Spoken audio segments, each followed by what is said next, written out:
सुप्रभात मेरे प्यारे प्यारे बच्चों, कैसे हो आप सभी? सभी स्वस्थ और कुशल हैं कि नहीं? हाँ, होने भी चाहिए। आप लोगों ने पेपर अच्छे से दे दिए, बहुत अच्छी बात है। अब बेटा वापस सिलेबस पे आते हैं, हमारी पढ़ाई दोबारा से शुरू करते हैं। तो आपको पता है हमने हमारे हिंदी सेकेंड, ये बेटा सबसे पहले मैं बता दूँ, ये कक्षा प्रथम का वीडियो है, कक्षा फर्स्ट का वीडियो है, जिसमें हम आज पढ़ेंगे हिंदी सेकेंड यानी कि हिंदी व्याकरण। हिंदी व्याकरण में हम कितने पाठ कर चुके हैं बेटा? हिंदी व्याकरण में हम 6 पाठ कर चुके हैं। ये है पाठ 7, ठीक है, आपकी हिंदी व्याकरण का पाठ 7 चैप्टर 7 जो कि है एक और अनेक। आप बेटा सबसे पहले मैं एक और अनेक के बारे में आपको बता दूं। आप कोई भी चीज़ लाते हैं, जब वो चीज़ एक होती है तो उसे हम एक बोलते हैं, लेकिन जैसे ही हमने उन चीज़ों की संख्या बढ़ा दी, उन वस्तुओं की संख्या बढ़ा दी, तो उनको बोलने का तरीका भी बदलते हो कि नहीं बदलते? उन शब्दों को बदलते हो कि नहीं?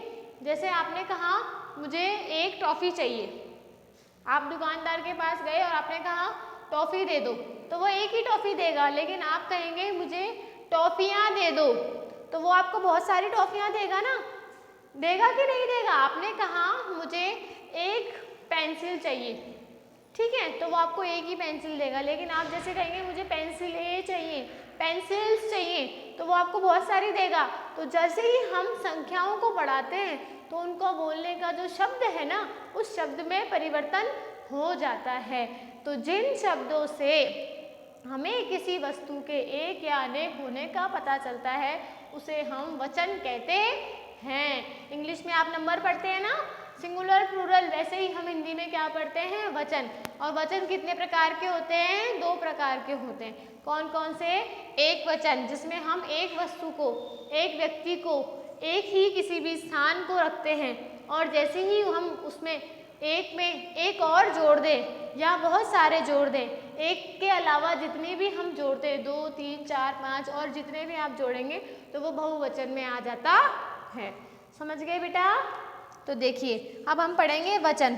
मैंने कहा अलग, आप पहले अलग अलग करेंगे। पहले यहाँ लिखेंगे एक और यहाँ लिखेंगे हम अनेक।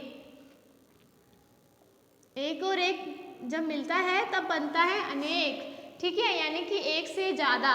अनेक में हम 2 भी रख सकते हैं, 3 भी रख सकते हैं और कितने भी रख सकते हैं। एक से ज़्यादा होने चाहिए। जब तक वो वस्तु एक है तब तक हम उसे एक वचन में रखेंगे। जैसे ही हमने उसकी संख्या को बढ़ा दिया तो वो किस में आ जाएगा? अनेक में आ जाएगा। और उनको बोलने का तरीका, उनके शब्द जो होंगे वो परिवर्तित हो जाते हैं। कैसे हो जाते हैं ये देखिए, जिस भी शब्द के अंत में आ की मात्रा आती है ना बेटा, उनका हम शब्द परिवर्तन करके एक ही मात्रा लगा देते हैं। कैसे लगाते हैं, कैसे होता है ये देखिए। मैंने लिखा कमरा, आपने बोला कमरा, इसका मतलब आप क्या समझते हैं? एक कमरा। क्या समझते हैं? एक कमरा। लेकिन मैंने मुझे दो कमरा चाहिए। अब 2 कमरा, मैंने कहा 2 कमरा चाहिए, तो आप समझेंगे कि क्या बोल रही है मैम, नहीं समझ पाएंगे। लेकिन जैसे ही मैंने कहा 2 कमरे चाहिए तो आप समझ जाएंगे कि कमरा का मैम ने बहुवचन में क्या लिखा? कमरे।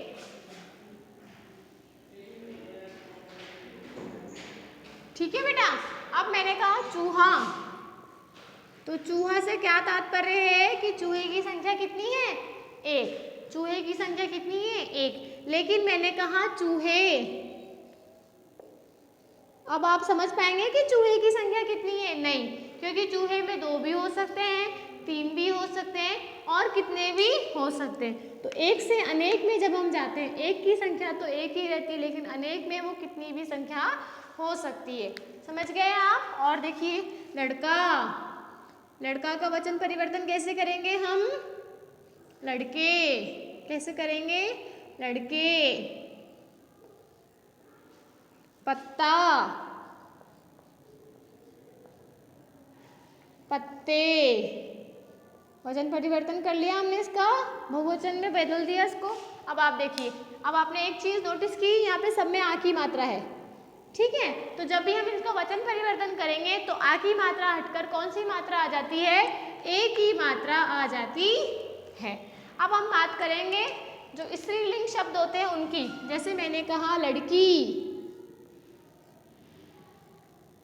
अब देखिए लड़की में क्या है, अंत में बड़ी ई की मात्रा।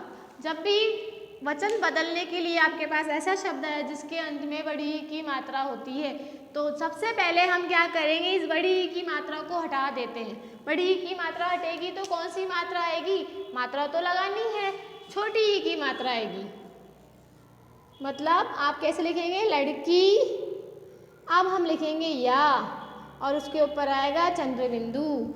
कैसे लिखेंगे, लड़कियां, लड़की का बहुवचन लड़कियां।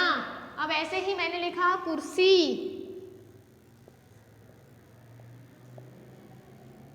ठीक है। तो देखिए इसमें भी बड़ी ई की मात्रा है, इसका वचन परिवर्तन करेंगे तो कैसे लिखेंगे, कुर्सियां।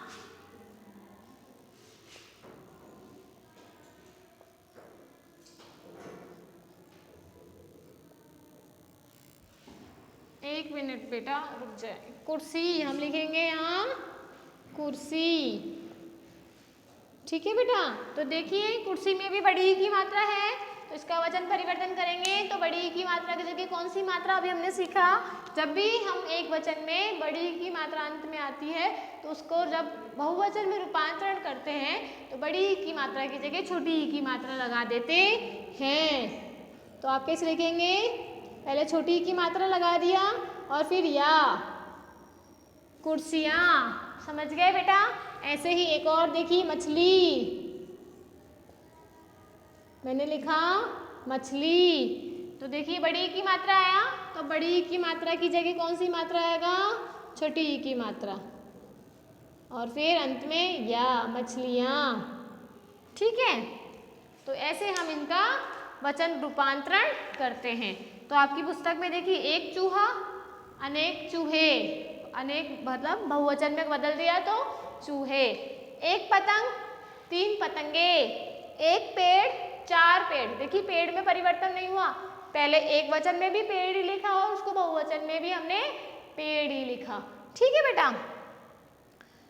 तो देखिए आपने ये जाना कि कोई भी वस्तु जब संख्या में एक होती है तब वह एक, और जब से वह अधिक होती है तब उसे अनेक में रखा जाता है।